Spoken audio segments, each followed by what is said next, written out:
Jeffrey, Howells Carpet Cleaning here, 7609 Southeast Overland Street, Milwaukie, Oregon, 97222, 503-939-0534. And we are going to be doing some carpet cleaning, Portland, Oregon today. We're going to be using our three-phase cleaning process, going in with a good pre-vacuum for the dry soil removal. Then the soil suspension process entails going through with a good pre-spray solution that is fiber specific and designed for the particular contaminants that are in the house, and then we will agitate either using a grande groom or a CRB. We haven't determined that yet. I usually will determine that during the vacuuming process once I get a better thorough idea of what we're actually doing with here. And then to follow things up in phase 3, we're going to be firing up a truck and running hoses in through the house and doing a steam out.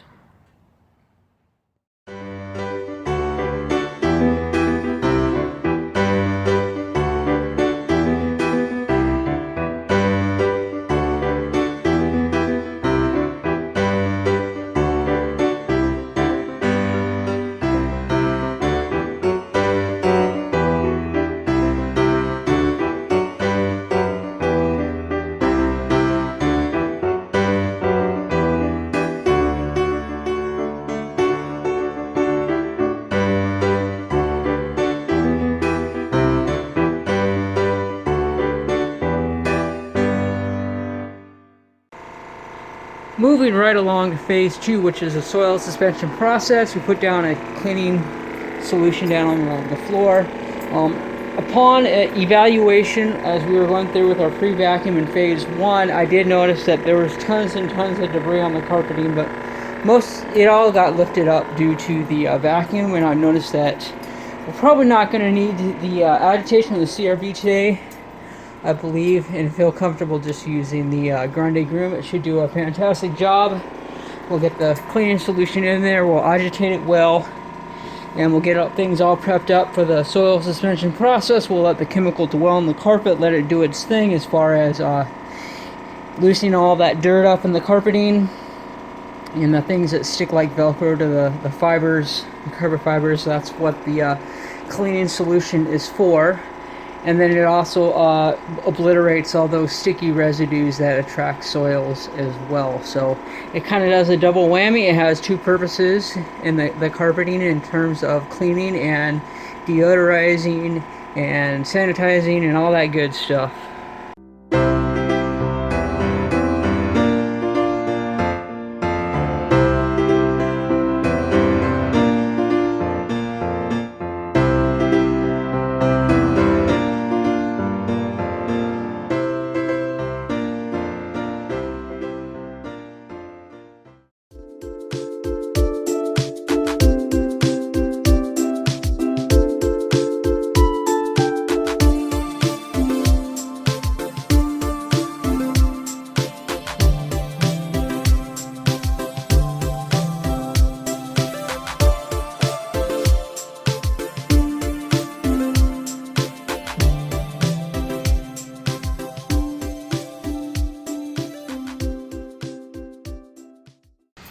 Hey, we're moving on to phase 3 here, and got our hoses running up. Water's about 230 degrees, right where I like it.